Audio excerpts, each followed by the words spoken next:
Just so incredibly grateful for your time, and you are this big grand scientist. I believe that you are a revolutionary, just like Mm.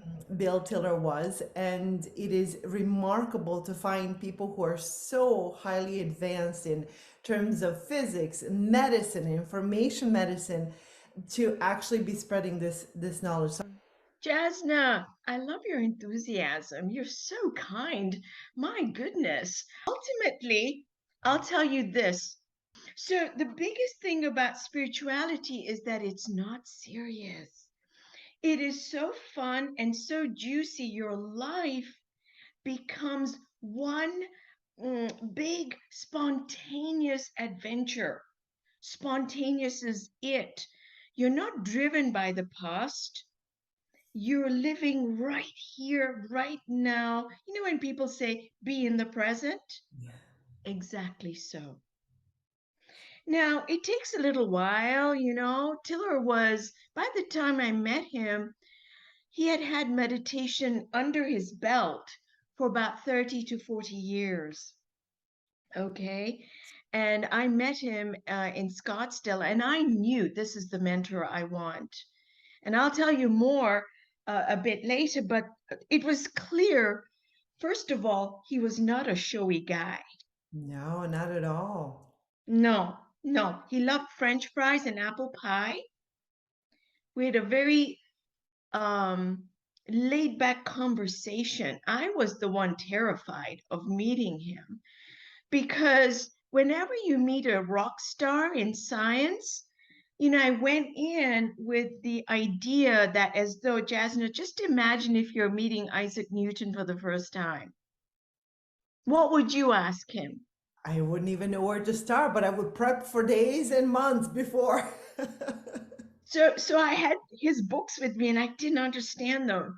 So, what do you do when you meet a rock star in science? Okay, so I went in with a bit of starry eyes and fear. Okay, I was a little terrified because I was wasting his time. And I wasn't wasting his time. He was generous, kind, and said, what really are your questions? Mm. Open up your questions. And I said, you know, actually, there was so much confusion in my mind, and I don't really know. I don't really know what you are saying in your books, Mhm. but they are really important because something inside of me is like a quickening. I feel something. So that's your intuition playing. Now, you can rationalize it away, which I could have done. I said, oh, you know, I've got papers to write and clinics to run, and I don't want to go there. But I gave it meaning. I just stayed with the feeling and I said, I don't understand these equations, but this guy is saying something. I gotta reach out to him. All right. So that You had a was, pull. You had a yeah, pull. Yeah, yeah, I was very, very moved. and Yeah. what is remarkable, so in the book Bridging Science and Spirit, I felt the same. I have the psychoenergetic science book right here. And I would read parts of him like, I just don't understand. I don't understand. But I felt like there was something that he was saying that it was very important for me to know. So Yes. this Yes. book is really the journey of you taking a sabbatical and saying, I don't fully understand, but I want to. And that is, Mhm. I feel like I am talking to a rock star because you had the courage and insight and years of research, commitment to actually translate some of the concepts that were so ahead of its time. So I want to thank you for that. And Well, Jasna, you know, you remind me of the time when I was at the Mayo Clinic. You know, I'm a rheumatologist, so I deal with people who have chronic diseases and they have arthritis. You know, we've made great strides in treatment and understanding the immune processes. But I knew, so, you know, integrate, I'm an integrative physician. What that means, the word integrative means I combine the best of conventional with the best of complementary to augment conventional care. I don't deny it. I use it. I prescribe medicines and steroids and all that. I want to keep out the inflammation as quickly as possible. But to give turmeric and fish oil and medicines was not cutting it. And I knew that there is something far more to paying attention to the human body. And this is where Tiller comes in. And my segue into his work was the biofields of the body. The body has material things that we can see and dissect in the anatomy lab, which is the muscles, the nerves, the blood vessels. And, the beauty of the human physiology is breathtaking. But it doesn't end there. It's much more. When I talk about the biofield, I'm talking about the acupuncture system. And I'll tell you, medicine has really grappled with this. It's like a mystery, okay? We're getting a little closer, but we're taking a God knows how long, with randomized controlled trials and sham needles. And listen, they're real. They're very real. And this was the segue to Tiller's work, his paper, 1993. And this is free. You can go to Google Science and Google Papers, Google Scholar. What are subtle energies? What are subtle energies? 1993. He coined the term subtle energies. So here's a physicist, Stanford, height of his career. Okay, he's an engineer. He knows physics and mathematics like, oh, come on. Okay, he has patents and all this kind of stuff. But he was actually really curious in parallel with his conventional science.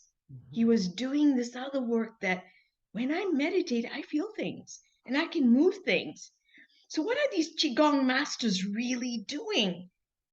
Because they're doing something and I could feel it too. I can play with the ball of energy between my hands. What gives? And medicine cannot get there really. And here's a reason why, because your listeners will be curious. Well, then, if you feel it, we can measure it, right? Because in science, we measure things, we measure the temperature, the color, all of these analysis. Subtle energies escape that, right? We cannot see it, we cannot see the channels, but they're very real. We feel them. And they're subtle. They're not weak, but they can really move things. Energy. And this is the thing about Tiller's work. He realized they're not electromagnetic. Big clue. All of our world, the CERN included in Switzerland, when we do lots of physics experiment, what are we doing? We're looking at fundamental particles, electrons, protons. We smash protons and we try to get to the Big Bang of the universe. The Big Bang really is electromagnetic, but the subtle energies are even more fundamental. They're not electromagnetic. So you can put an instrument close to Jazna and it won't register a thing because it isn't electrons flowing through it. It's something different. Just that one clue opens up your perception already. You're not limited in electromagnetic forces. All right? So just put that out there. It is, Okay. this is incredible. It's opening up. I mean, it is a completely different way of looking at the world, Nisha. Yes. You don't deny it and you don't say just because I don't see it, it's not there. That's a really big no in science, that we only have to see it and then we believe in it. No, that's incorrect.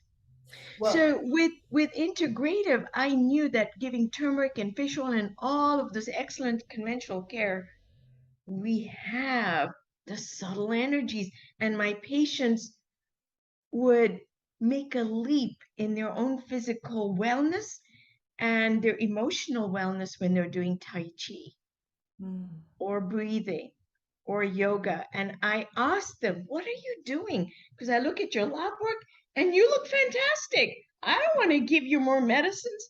This is a mismatch. This has happened where you look at a lab work, you're preparing for the appointment, and this wonderful person comes into your room and they look fantastic. Okay? You don't want to treat lab work, you want to treat the person. Mm. And that's when I realized, I paused and moved back and I said, what's going on here? What's going on? And I asked my patients, and they said, one of them offered that I do meditation and I do Tai Chi every day. Even if I don't feel like it, I put out the mat. The intention was there. That's it.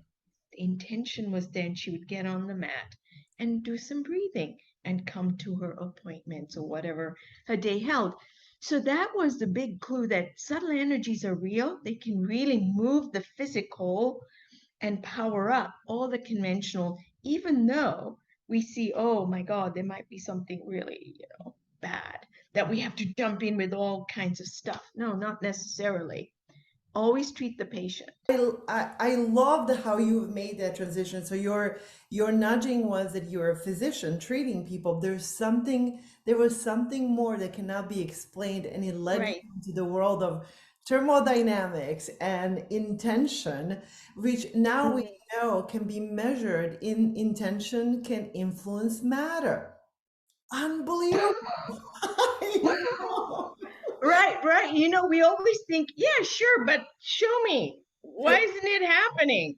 How? Well, we're going to show them how. That is my hope. Well, first of all, if you're listening to this or watching this anywhere you are, pick up the book Bridging Science and Spirit by Dr. Nisha Manek, because this is the book that really you talk about building a bridge of understanding from conventional physics and how we're limited in how we view some of those things that we cannot measure in our field. Right. So, okay, Yasna, you're telling me that you're vibrating, but I can't, how do I measure it? I'm like, I know the feeling. And I also know that the other people around me can feel that kind of energy of Yes. intention, even in this conversation. What is my agenda, right?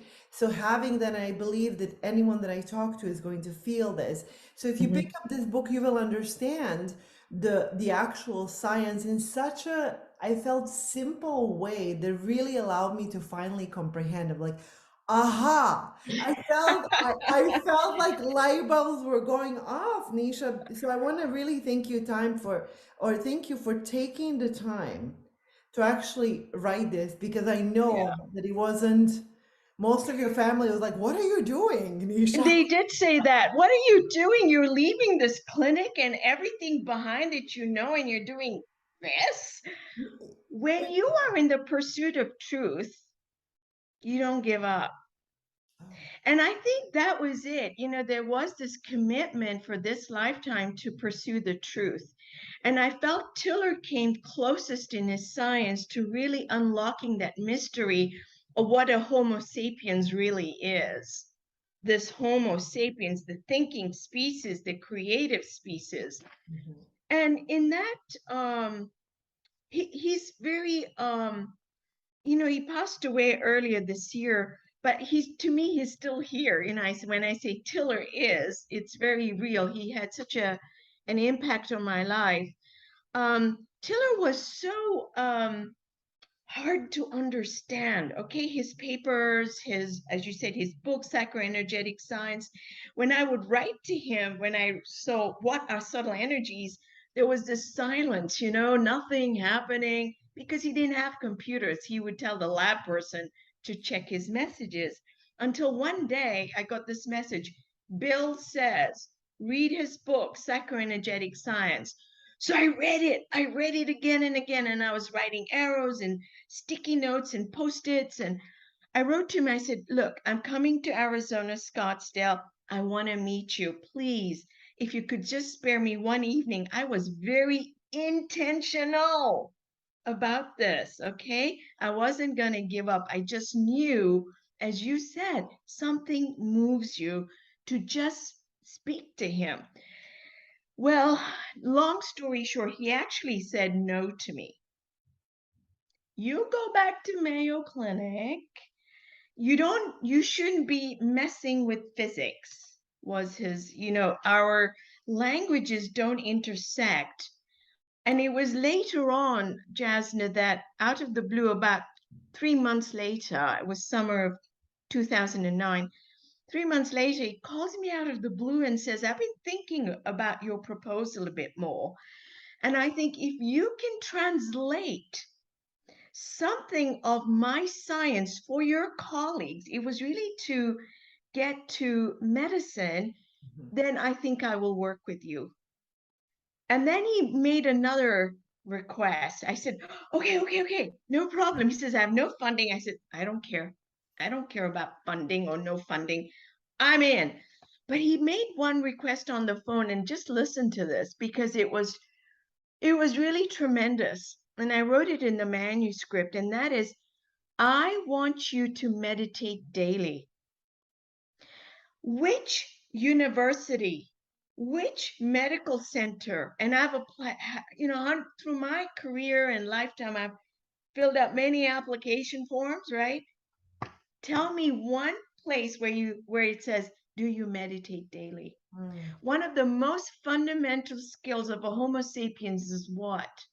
To become familiar with your own mind, your own preferences and prejudices. You need to understand yourself, know thyself. So when Tiller said, I want you to meditate daily, I was so dumbstruck and delighted. I knew that's it. That's it. This was a missing piece in science. And he just said it very plainly on the phone. Didn't say how long, didn't say what I should do. That was up to me. I come to Scottsdale, and one of the first evening meals we had together, he says, Nisha, you're on a, meditation. I hope you're doing this. And I said, you bet I am. And he says, I just want you to know that when people embark on meditation, you want something immediately, but it can take time, okay, for the chaos to settle out, but you keep at it. All right. So that was very wise of him to say, it's okay. I know where you're going here. I'm very energetic and I have lots of things. And, I wanted to ask him bazillion things, even in a menu. Okay. So it was a kind way of saying, I hope you're meditating and that timelessness is necessary. Now you're taking the time, but what you encounter is timeless. You encounter yourself, you become familiar with your own mind. And that was very valuable to acknowledge and confirm what he had been through. 1970s as a young Oxford scholar, he started meditating, but he was doing it here and there, but it was really then full on serious every day, an hour in the afternoon. And so by the time he came into Stanford in the 1990s, he was there a long time, but 1990s, he decided to do the target experiments. And so he knew that the monkey mind, the thing we carry on our backs, it's whittled away. Sometimes it can happen speedily in a non-linear way. Suddenly it's all gone. Or it can take time. Don't be disappointed. You just stay with it because the divine is taking steps towards you. It's a juicy way to live. It really is. So that was the biggest gift I can tell you in my interactions. Meditate, and even before I got to Scottsdale, okay? And it's something I do every day, twice a day, 20 minutes. I just sit quietly. I just sit on my chair, okay, and close my eyes. I even used to ask him, how do you meditate, Dr. Tiller? What do you do? Like there's some magic and mystery. He says, oh, yeah. And I said, okay, that was okay. He says, no, I'm not joking. You said. It was very, very beautiful. He just said, and Jean Tiller, his wife, said, Nisha, you can always take your awareness from, we think consciousness is the brain. It's not. Consciousness is a field. You drop your awareness down to the center of your heart and stay there. Breathe in and out and stay there. And you can repeat a single contemplative line: I am free, I am love, I am awareness. There are many others, but you can go there and just be there. And that's extremely powerful. Just what I've just said, for your clients, for any of these listeners, if they can just have the willingness to be here, take a deep breath, close your eyes to the outside world, and just go breathe and drop your awareness to your heart. It's speaking the truth to you. Mm. Right? That's all it is. And then came this book.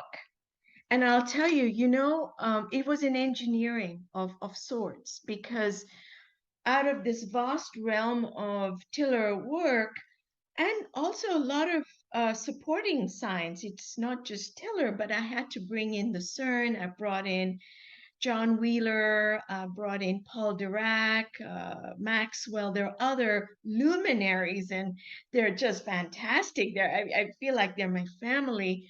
So, taking the bricks of ideas and constructing the pillar, one, where we are now. Number two, let's look at this aspect now. Number three, let's introduce, and I'm going to come back to thermodynamics, but that's energy.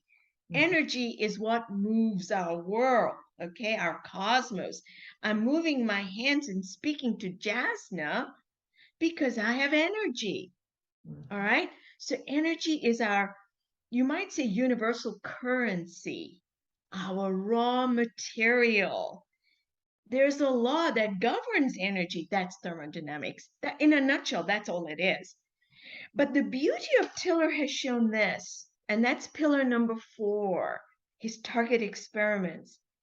When you become sufficiently developed in your practice, and Tiller had, I told you 30 years, and he was a genius in math, he was now ready to ask, can my thoughts change water? Simple as it sounds. Mhm. Simple as it sounds. He says, well, I can't keep thinking over this glass of water, so he wrote it out. May the hydrogen ions in this water go up by a factor of 10, right? Very scientific, An very intention, scientific. an intention statement. That's it. You can have, I want a red sports car. Okay, write it down. I love a red sports car, two-seater with the top down. I don't know. Write it down. And he was very precise about writing it down. There was something about not just having it in your thought, but actually writing it down as an intention statement. Writing it down is a kind of, and in fact, hold it and then write it down. You'll feel a difference when you write it down. There's an emotional intelligence that also is there, and I will tell you, when you're writing it out, you'll actually say, that doesn't feel quite so right anymore. And just the revision of it tells you you're on the right track. You reprioritize things. So he used to write it down, and he had a spiral notebook he carried in his briefcase, and he would bring it out, and he always wrote these intentions. We worked on them together quite a lot, and there were steps to it. Let's decide on, a patient of mine. We were doing information medicine on this gentleman, and we said, okay, he has this arthritis, and conventional medicine has been limited.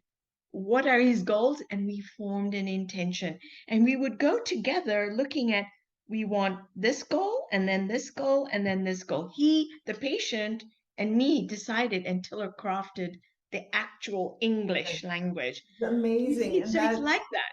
I love that. And that refers to the story of your patient who was really struggling for many, many years of Yeah. severe pain and arthritis, and how the IHD, and we're going to talk more about that, an Yeah. intention statement you've crafted alleviated his pain unlike anything else that you've ever attempted before. Yeah, this was so fascinating. But one thing I want to say about Pillar 4, and I didn't realize until my editor pointed it out, Robert pointed it out. Tiller used to write "Thy will be done" at the end of every intention statement. And I used to think it's rather quaint, poetic, nice, nice, okay, nice, okay. So I'm writing it because that was really here. You would write "Thy will be done" in the book. And Robert, the editor, pointed out, Nisha, that's the Lord's Prayer. Mm-hmm. I did not know. Can you imagine all these years with Dr. Tiller? And it came to me like I was so dumbstruck at the Lord's Prayer is Master Jesus speaking to the field, to the Father, our own inner teacher. Okay, that's tremendous. I'm using a lot of words here, I realize that. But thy will be done is saying, oh Lord, show me the truth of this. He didn't tell a funding agency, show me the truth of this. He didn't tell an editor of a journal, anybody saying, thy will be done. Oh God, show me the truth of this. And that was tremendously heartfelt, powerful. So when I practice this at the bedside with my patients, we craft an intention and we write, thy will be done, Yeah, well, I or feel amen. amen, or so it is. I feel like Jesus understood thermodynamics all too well, because there is this assumption it's done. I say that it's done, and it's my intention, assumption that it's taken care of, and Yes, I just have to hold it there. I speak it into reality, which is what really we need right now in today's world. And this is so what you've already shared about meditation. I can't thank you enough, because that is a powerful reminder of how some of the prescriptions are very, very simple. But Nisha, people are really struggling today, yeah, right? There's a constant influx of negative informational input. So yes, even now, the wars, polarity, inflation, and we're very, very affected. We're highly incoherent. And I know yes, you've written about entropy and agentropy, which I finally understood in ways of like, am I being incoherent? Meaning, are my waves all scattered all over, or am I becoming more coherent, like that is yes, what meditation does? So yes. I'm curious, why do you, question is, do you notice the same thing? Yeah, I do. Sure. You see, individually, we have great shifts happening to us. They're beyond our control, but our reaction to them is in our control. You're only subject to what you hold in mind. I repeat, you're only subject to what you hold in mind. And we'll come back to that. Remind me, okay? Because it's really important. So when you have all the myriad thoughts which are incoherent, they're really anxiety, fear, apathy, to all the way to sheer anger, right? We can have full on rage of, why is this happening? I was in control, things were going well, and now we have all this stuff going on. When will it end? Actually, I hear this also a lot. When will it end? One of the first things, I say, okay, first is, let's clear out our own individual diet. And when I say diet, it's what you eat. Throw out the soda, the soda and the chips and the junk food and carrageenan to MSG.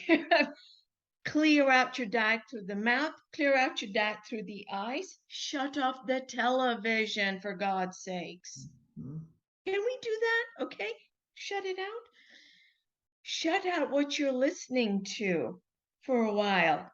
It'll be there. Just shut it out, because everything you're taking in your eyes, ears, mouth is your diet. We think diet is just what you put in your mouth. Actually, no, your diet is all the information you're collecting from the environment, okay, that you're incorporating and accepting. Okay, so once you have that awareness, okay, what am I doing? I haven't watched TV in 3 years plus. I don't miss it. Mhm. Same. Okay, this is somebody who reads the Wall Street Journal and Economist. It's all gone, because I don't know what's, as you said, it's really not truth. Okay, it's constantly the goalposts are moving.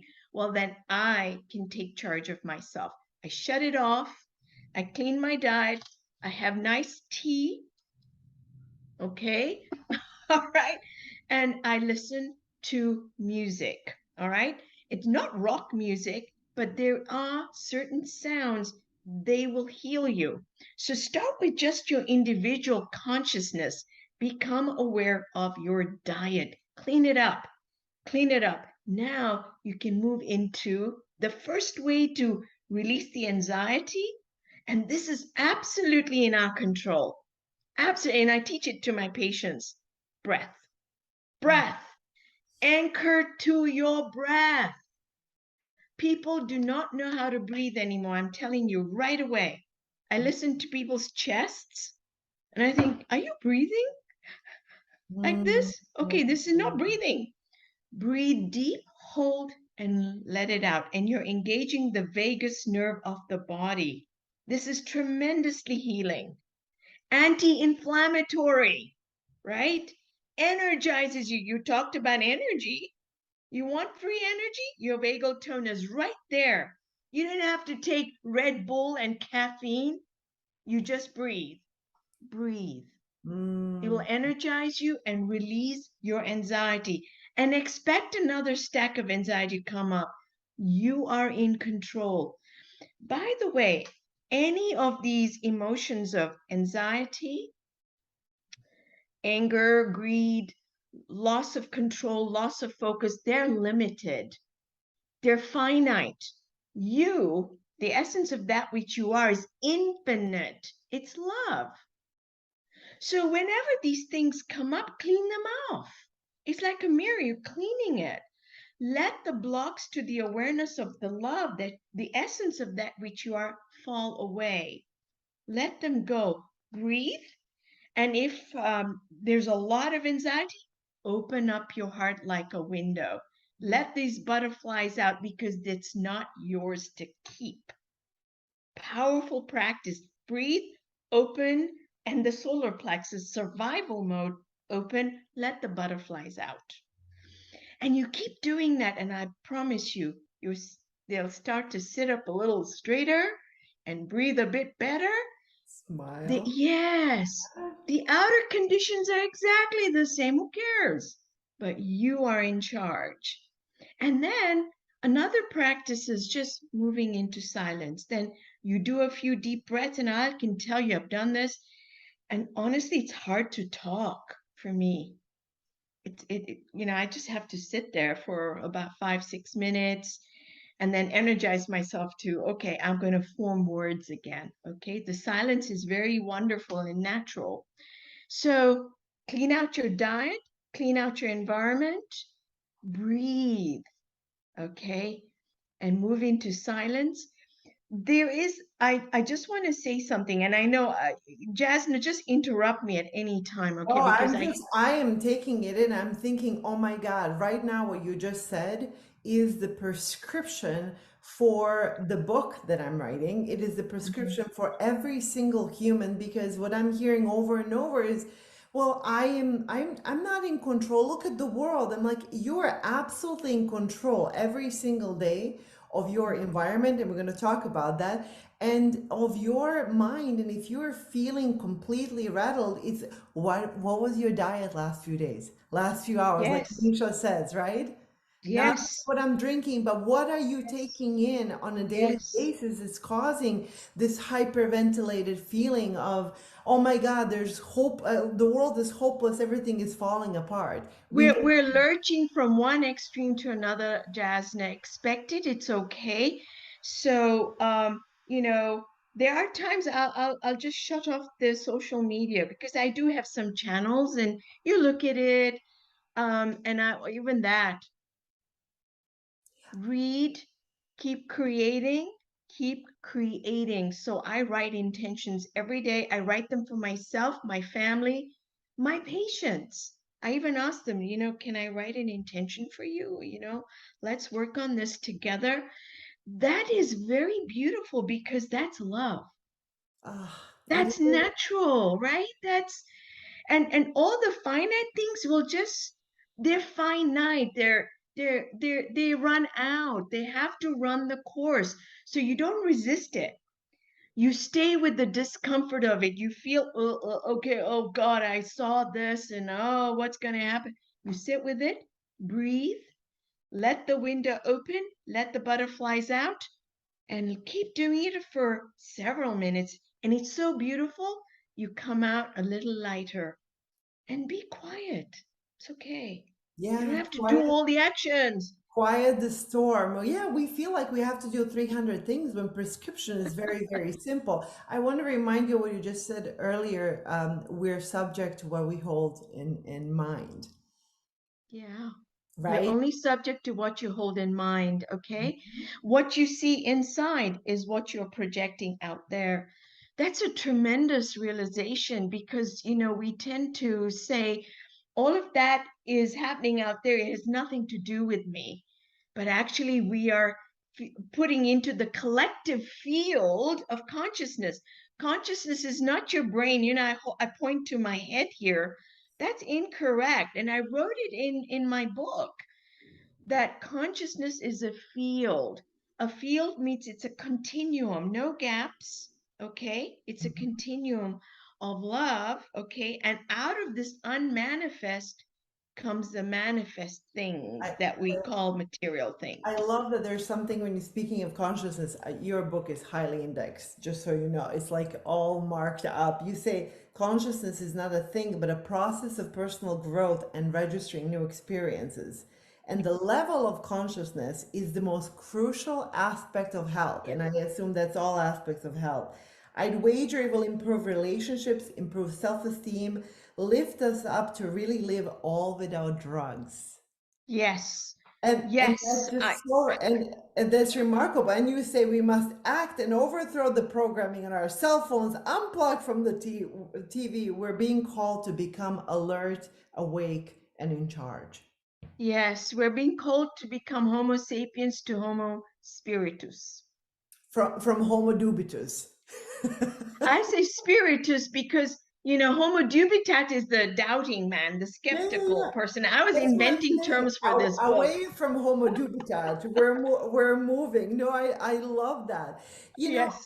what is, I think that another thing that's coming up is that a lot of people are telling me when they come home, what I love about this conversation, you have been interviewed quite a bit, and Tellurian physics is and thermodynamics are concept that is becoming more prominent. But what I love about the conversation we're having is so practical. Mm-hmm. From a giant like yourself and Mm-hmm. in the memory of Dr. Tiller, who's still here, that we're actually sharing things that can help people who are struggling in everyday. Yes. So thank you Yes. for that. And very often I will hear people, well, I just feel like my home is just, full of anxiety and full of chaos. And in the book, you also quote Tiller as saying physical space that we're in Mm-hmm. is malleable to human intention. And Yes. you have witnessed experiments that show the space was changed to become conditioned or pumped, Yes. Yes. and it changed with our emotions and intention, right? So Yes. I have an intention statement for my home behind paintings that I bless and I constantly pump and when I meditate. But would you please explain what is a conditioned space, Mm-hmm. even Mm-hmm. this office that I'm in, right? Yes. That it Yes. can become we elevated with our own emotions. What does that mean? Does it make us feel better, or what's the point of it, Nisha? Great question. So, I did medicine in London and I worked at St. Thomas's Hospital, which is a big system just across the Parliament buildings on River Thames. And just across Westminster Bridges, Westminster Abbey. Okay. So I at lunch hours, if I had time, I would go to the Abbey and sit there. I had no idea what I was doing. It just felt good. Why did it feel good? Now I could keep my eyes closed and you could transport me back to the lab. I worked in the lab in London. I did genetics of arthritis, and you could put me back in the office and I would know, even though I have closed my ears, closed my eyes. So what is it about the space of the Abbey and my lab in St. Thomas's Hospital, even though I have no sensory input, we feel it, don't we? What is it about the Abbey over centuries of people's intention, from the stained glass windows, the beautiful music, the sculpting, the pews, the very intention of people making this grand structure to honor the divine? We feel it centuries later. We It do. is eternal. And here's the thing, I'm keeping my eyes closed in the back of the pew, but I feel it. I feel energized, and I go back to my office and continue my papers or whatever it is. Okay? The same feeling. This is interesting. Listen to this. So I go to Tiller's Payson Labs. Now, Payson is a small town in the center of Arizona. It's quite an elevation. It's surrounded by pine trees, very lovely. Tiller had his labs there. The first time I went to his labs, imagine entering a space full of computers, gauges, thermometers, Faraday cages, and I'm sitting there in the lab waiting for him, and I felt this sense of hallowed space. I could have been in Westminster Abbey or the Tiller lab. There was no difference. What is the quality of that space? Ask yourself. It's not the content. Tiller's intention did something to the physical vacuum of the space. And I'll tell you, physics will say this. The chair I'm sitting on is mostly empty space. The electromagnetic forces between atoms hold the thing together. You can split it. You can split the chair. And the reality of the universe is that the most, I would say 95% of reality is actually empty. Okay, nobody will argue with that. They all say, yes, actually, the atom, if you really blow it up, is like this little thing in the middle of a football field, and the electrons way over there. What's in between? Nothing, except there is something. And that's what we call the field. It has the field of potential. And this is what Tiller says, that his intention, he stumbled into the biggest, you might say, mystery of the target experiments. That when you do any experiments in thermodynamics, you want to monitor the target and the surrounding conditions of the lab. And he noticed the lab space was behaving really weird. He was monitoring the temperature. He was monitoring the water temperature. And he says, I don't know, Nisha, these things were all, really rhythmic. Boom, boom, boom, like a music right on sync.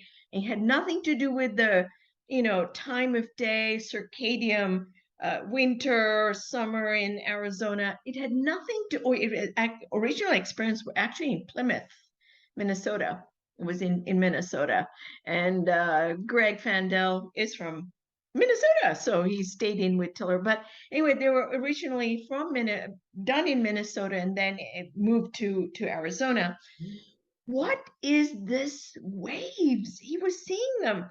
Then he did mathematics on that waveform to reduce them into harmonics. You can do that. You can do that with birdsong, and you can see, oh, look, the birdsong is this frequency and this frequency. And he did that. He did that mathematical Fourier analysis and found that these temperature things, these water things, are nesting into each other. That's really weird. You don't see that in normal labs. You don't see that kind of behavior. And even if these currents were temperature or air, if you put a fan in the room, they would disappear instantaneously. He put fans, he put this, he tried to interrupt them. He said they just kept going for 4 to 5 years. They were just, they were measuring them for a very long time. They were very consistent. It was not random. It was absolutely there. and he realized this is an indicator of something actually happening, and it's not in the air. So where is it coming from? Where is this fluctuations coming from? That's when he realized that human intention is touching the physical vacuum, tickling it. And from there comes, what is the physical vacuum? Potential, unmanifest.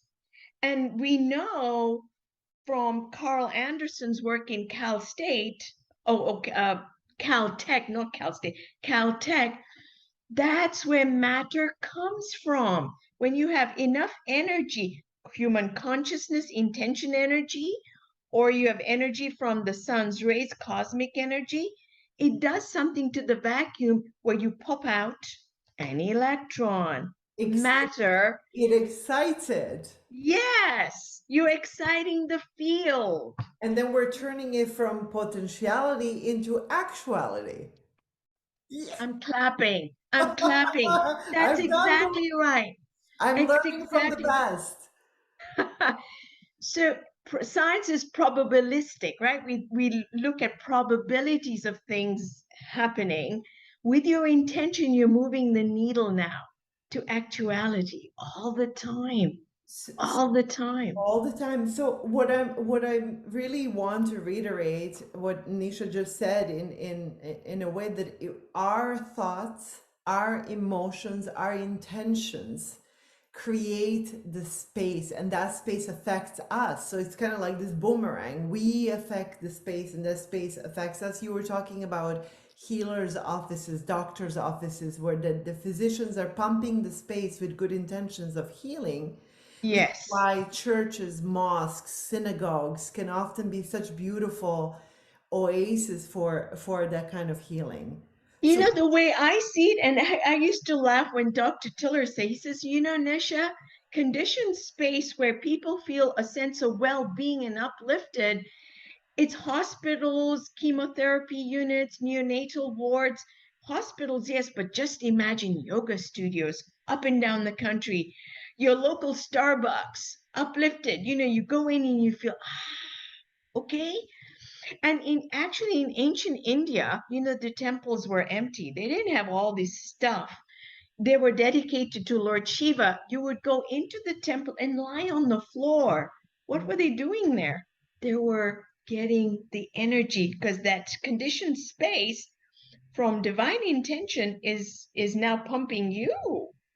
Okay. Which is remarkable. And the just of this conditioned space that is based in thermodynamics, where the D space turns into something that Hiller called the R space. Right, you're lifting it. You're just lifting it. So D space and R space are together all the time.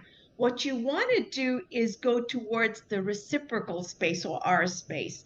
That's a higher conditioning than D space is direct. That's our everyday reality, our everyday stuff.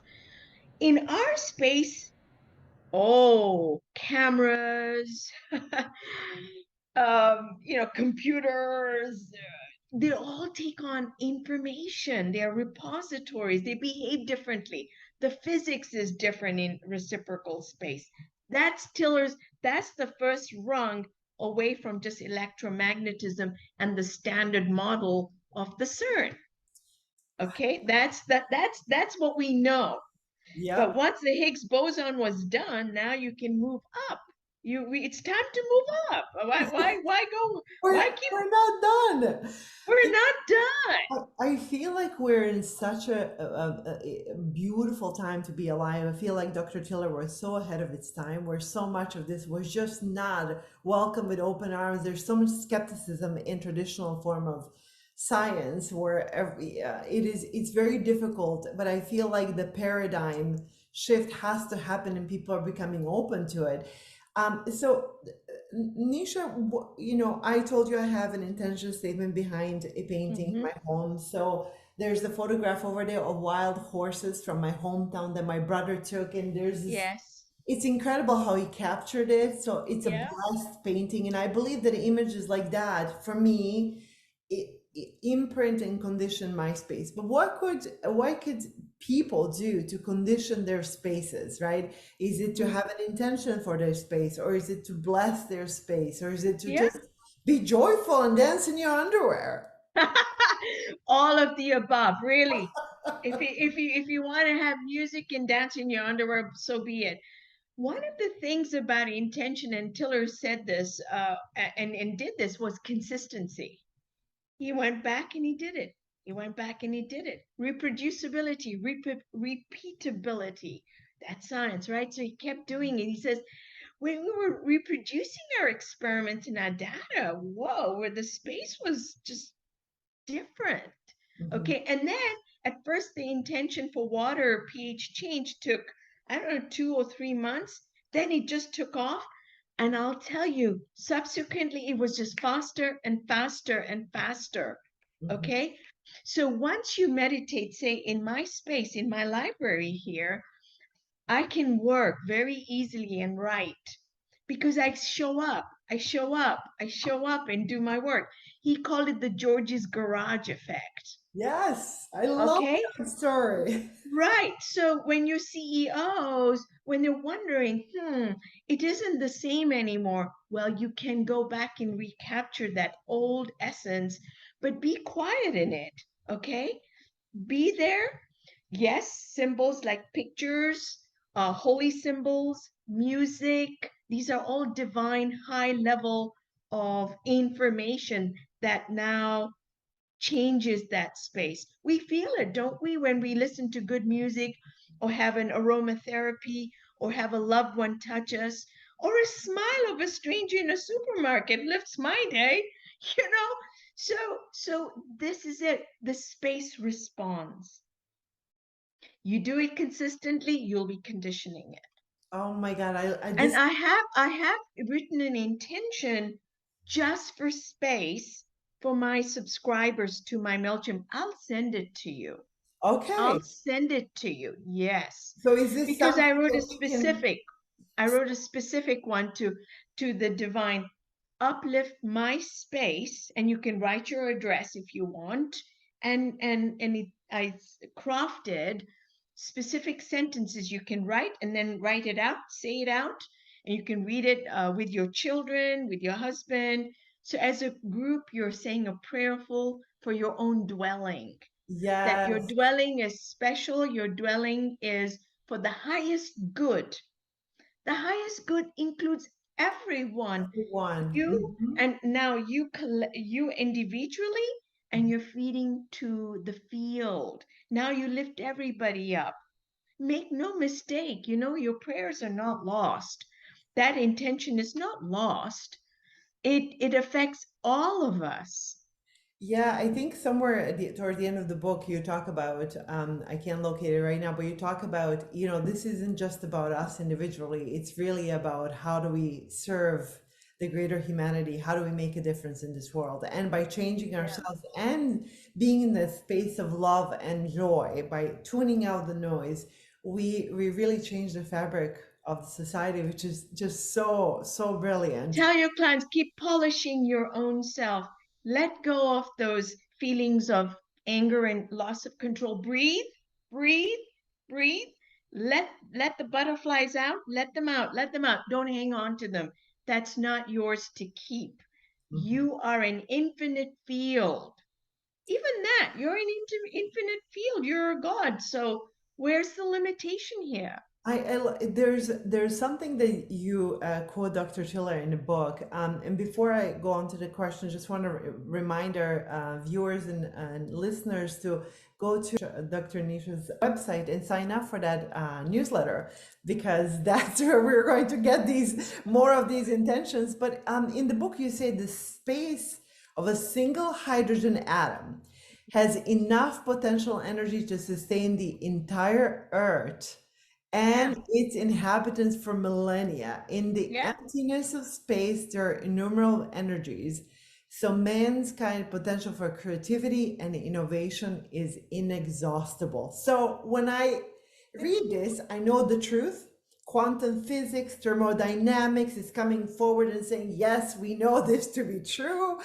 It's all of these different things, but What I heard there, and this is where I want to take this quote of yours, is in the words of Edgar Cayce and William Russell, who talked about Okay. accessing the genius, right? They said that we all have access to the beautiful piece of music we want to create or an incredible book that we want to write, right? Mhm.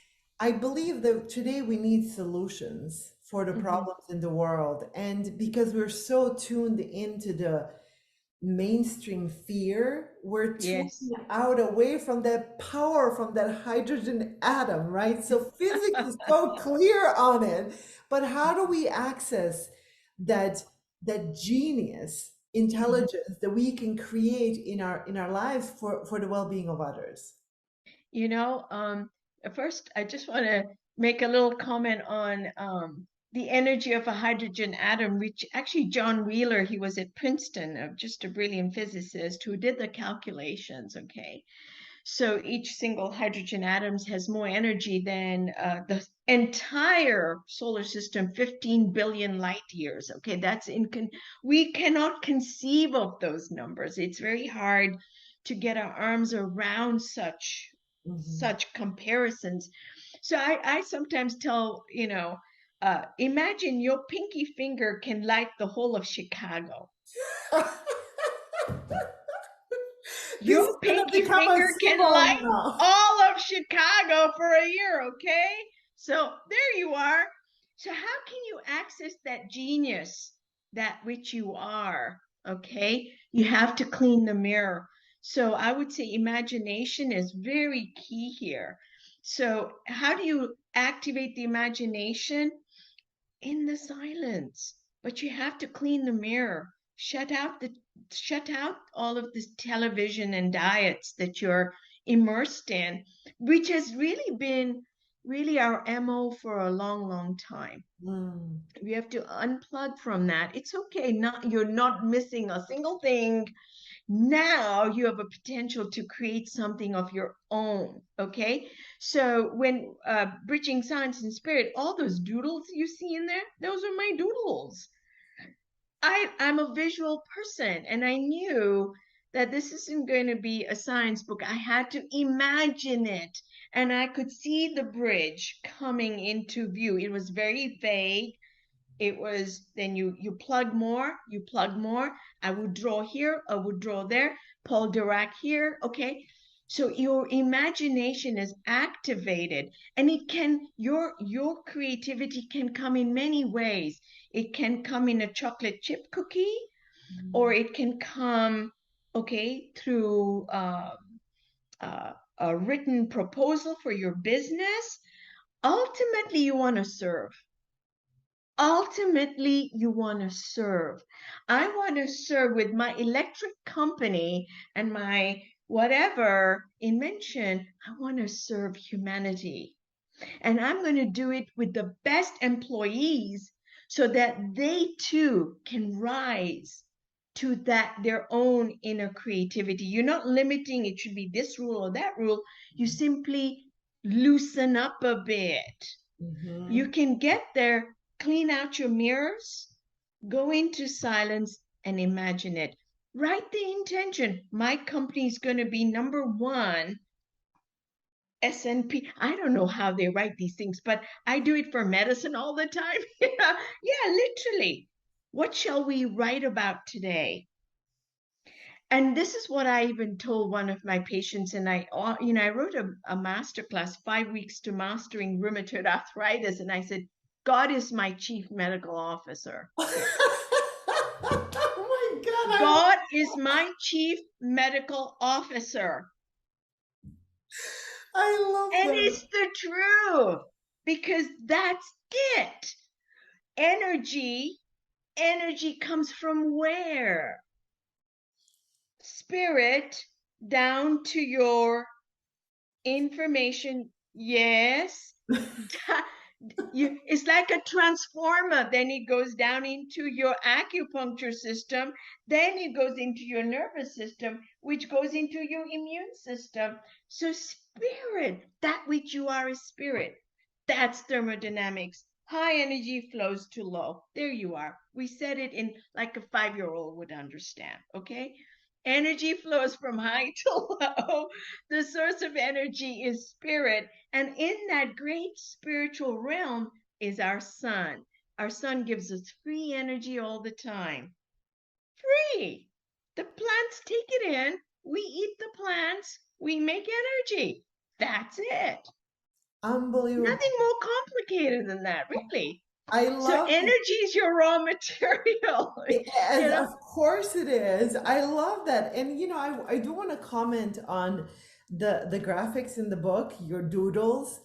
I have never seen it has inspired me. I'm like, maybe I should do a doodle for the book because what it has done is sometimes when you would write about something maybe a little complex, I would see this beautiful graphic and I would get it. I would get it in an instant. So I want to thank you. It's like this book is just really, really beautiful. Coming back to people want something now, they're anxious, they feel out of control. Instant gratification, right? So, instant gratification. And that's what Tiller pointed out to me in Scottsdale in that restaurant. I said to him, meditation, and he says, do it, be consistent, because the more you do it, and it's true, it's so wonderful. It's the juiciness of life to be here, to be with myself, to know myself. And Master Jesus always said, know thyself. Mhm.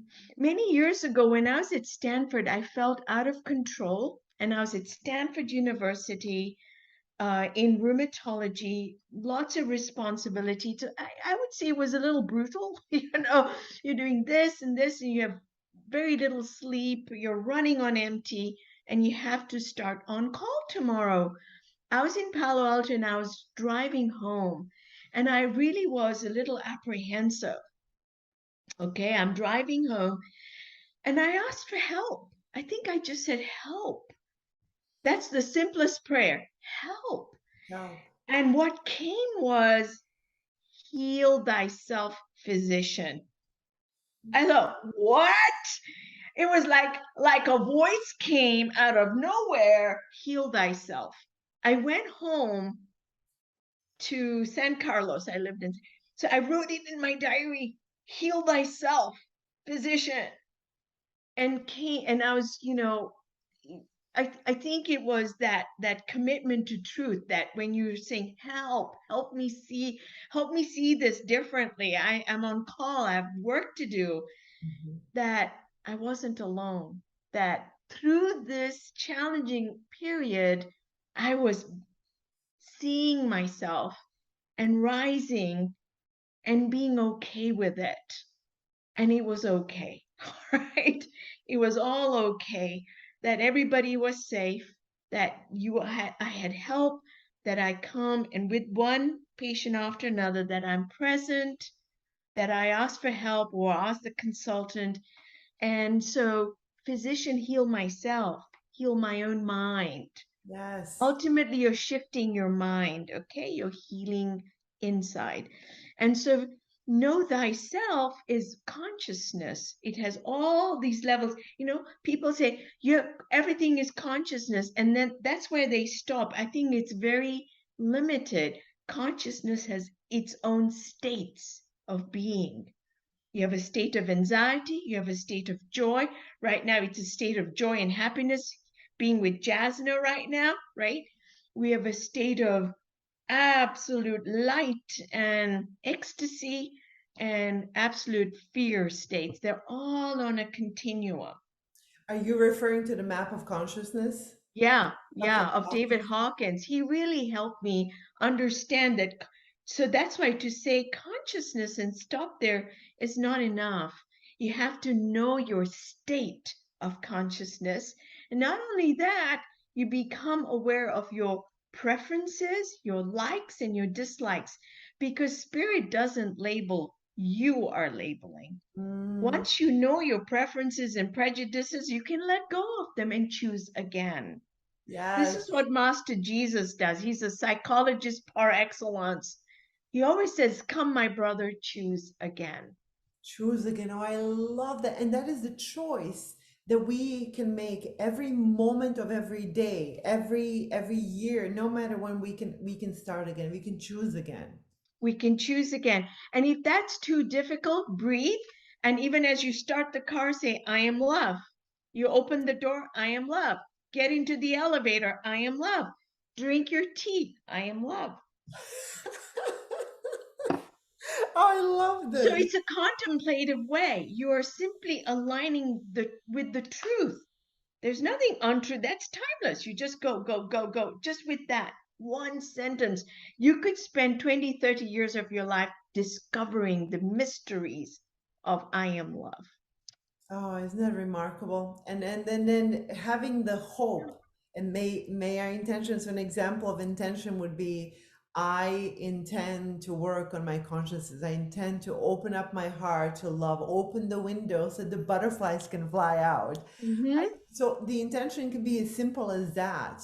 Yes, And then thy it will be done, O Lord. thy will be done, because what happens then is that we're literally changing, we're affecting our reality. We are, our thoughts, our intentions, we've talked about that. Intentions is literally, it's malleable. Our space or around us is malleable through our thoughts. It affects Yeah. matter. And that is, that takes us to the law of resonance or law of attraction, right? It's so popular. How do I create, Yasna, the millions and the mates and the, right? The law of attraction was good as a beginner.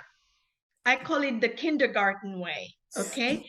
Because again, where you are in a state of consciousness is where the it's like an iron filing. It moves towards the iron, the magnet. It's this huge thing. And the past doesn't push you. It's your decision for a future that pulls you into it. Okay? Nothing is coming to you that way because you are rooted in the past.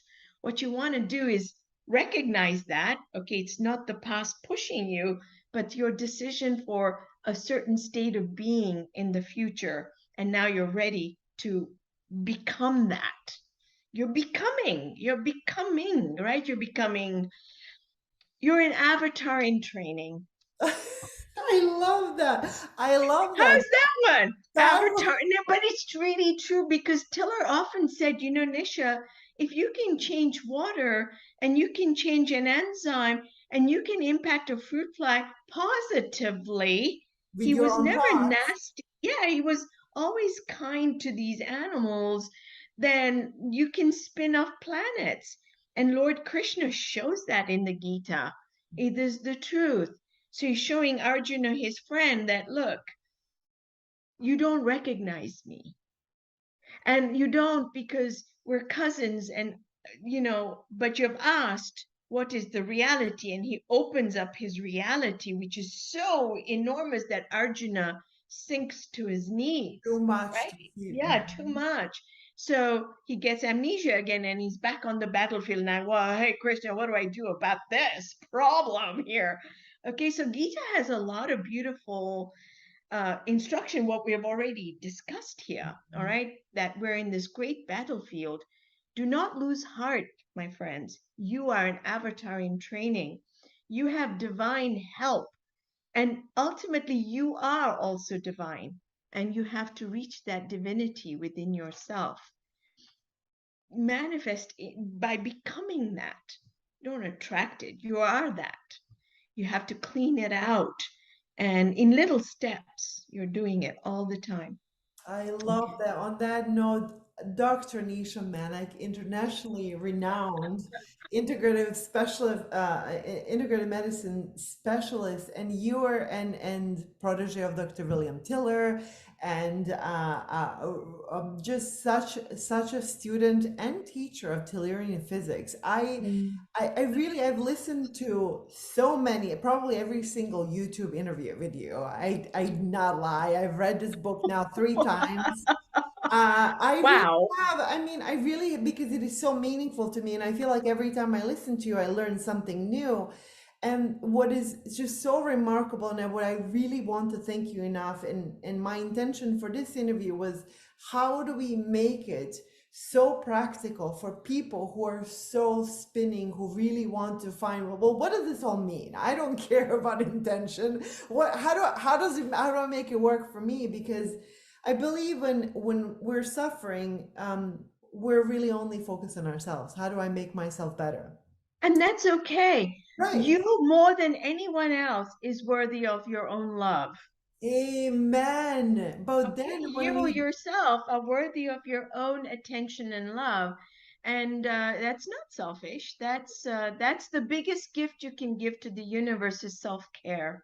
Amen. Because when we do, we rise in consciousness and we become Yes, loving towards everyone, towards yes, all everyone in the planet. And I do believe that we create the fabric of the society. And I believe that you are one of those people. So I cannot thank you enough for this conversation and for your time. Jasna, you're very kind. You're so enthusiastic. I'm I so can't believe you watched all those YouTube things. Oh my gosh. every single one of them, every single, well, there were just so many incredible backstories of your journey and the actual, all the experiments, and we're going to link those.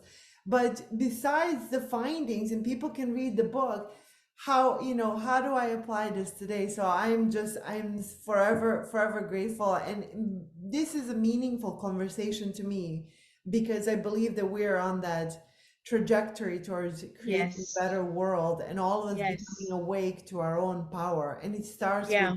inner peace and love towards oneself and everyone else around us. We are in the Great Awakening, and it's going to be bumpy road ahead. Bumpy road. I Okay, love it'll that. be bumpy. It'll be bumpy, and you stay with the bumps. You buckle up, and you simply say, "Okay, I'm going to breathe today." Your intention, dear Lord, remind me to breathe today. It can be simple. Dear Lord, let me be of service to you, O Lord. St. Francis, okay. O Lord, help me shut off the television, O Lord. Shut it off. It starts like that, you Oh, know. yeah, really, thank you so much. Well, For all of you, make sure that you order Bridging Science and Spirit on Amazon or any bookstores, anywhere where you buy books. Nisha Manek. Jasna, it's been a pleasure. Thank you for having me.